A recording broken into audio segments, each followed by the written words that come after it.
Tell you what, that was a bit of a tight clap, and I'm already got me stacked in. Bring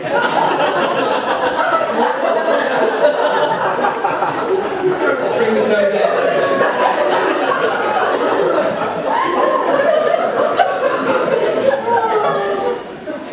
Now, you're all witness to a very special event here today.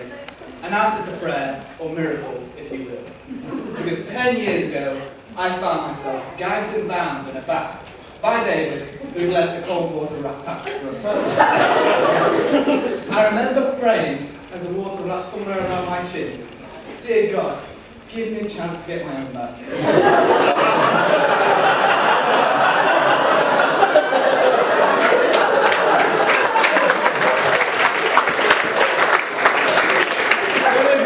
As I stand here today, it looks like my prayers have been answered. Before I continue, I'd like to thank Mike and Dave for their brilliant speeches. They'll be hard acts to follow. And as some of you may know, me and Dave are both heavily dyslexic, so I'm amazed Dave managed to pull off such a thing, considering this is the same boy who stood at the train station platform with his pants down. Because he misinterpreted the sign saying "stand behind the white line" and he may get sucked off.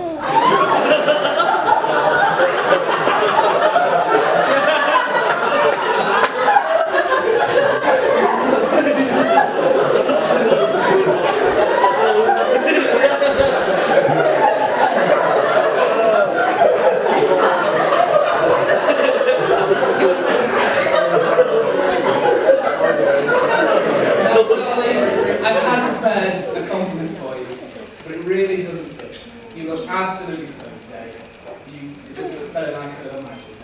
And what a beautiful job you've done with the bridesmaids' dresses. Look at those 4 beautiful bridesmaids. There's 5. Yeah, 4 beautiful bridesmaids in dress.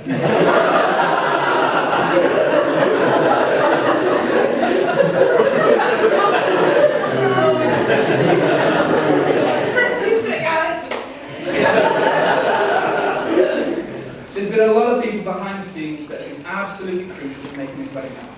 I'm not going to repeat all the names again, but a huge thanks to you all. So, for those of you who don't know Dave, his Year 8 school teacher made one of the most accurate assessments of Dave's character I've heard in all my years. Mr. Keenan said, "Dave is always around trouble, but never quite in. And for the most part, David has managed to make a quick getaway before landing himself in any serious trouble. However, there have been exceptions to the rule. One year, while in his first year at university, David received an email from his university professor requesting a meeting. When David sat down with the university professor, the conversation went a little like this. "David, are you aware someone urinated off my roof last night?" "No, sir."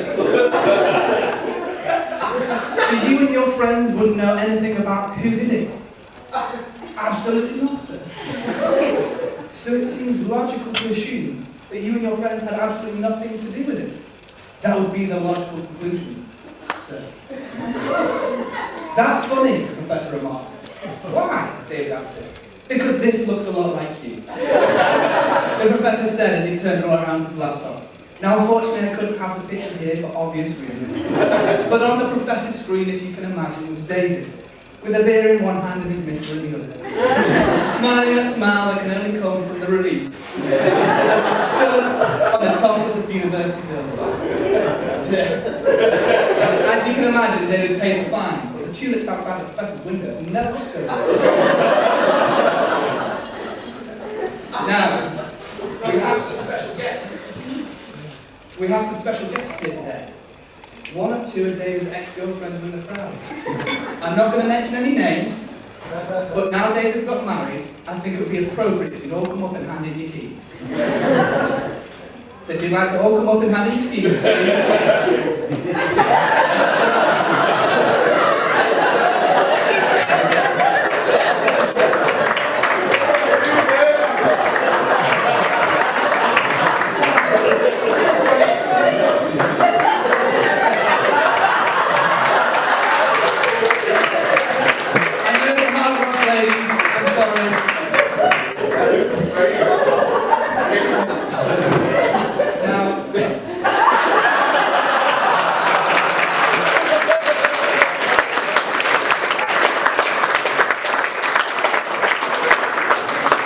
It looks like we've got most of the keys back, but unfortunately I think there's a special someone in the crowd. I know it's hard, but come on.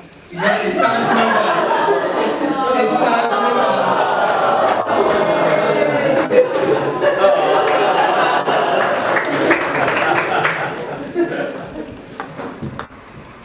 So another one of David's special character traits is he's someone you can always feel safe around. He never seems in too deep and always seems out.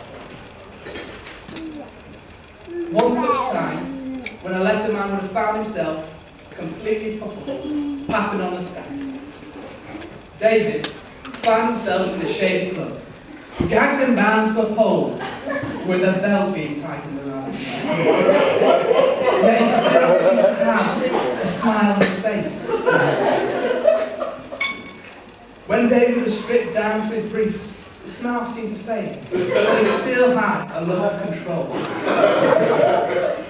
The only time David seemed to show any signs of anxiety was when his briefs were removed entirely. But little did I know, stood on that pole, naked, alone and cold, David still had a plan. As he stood there, he performed the most defiant act he could think of, the windmill.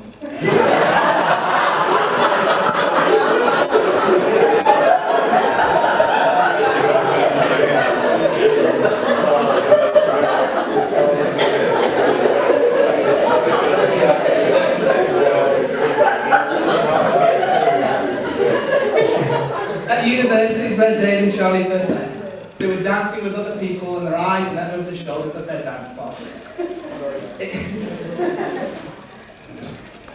It was love at first sight, pure and simple. Charlie was pure, David was simple.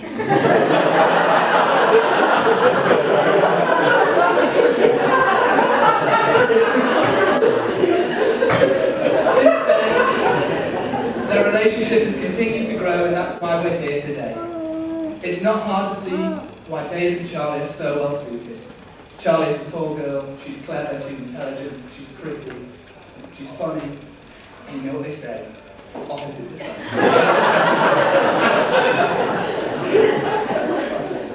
And as Mike well said, Dave and Charlie have just got a house together, which is rather fitting, as when it comes to household chores, David is like God himself. He's rarely seen if he lifts a finger to bloody miracle.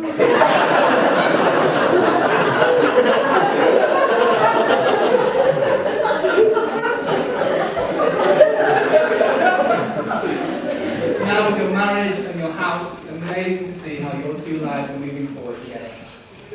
And Charlie, I hope you're reassured in the fact that David is a very responsible person. Responsible for all the roadsides going missing, responsible for the holes in the walls, and responsible for my brain. But having made fun of Dave, I'd actually like to say he's a really nice guy. He was always that big brother I could look up to for help and support, and always would try and get me out of trouble. He's fun and likeable, and has a couple that seems to come from the fact that he's not only lookalike Boris Johnson, but he's a genuine pleasure to be around. In short, what I'm trying to say, Dave, is I really look up to my people. So I hope you really enjoy your honeymoon in Wales. But I thought you said you were going to bang her for a week.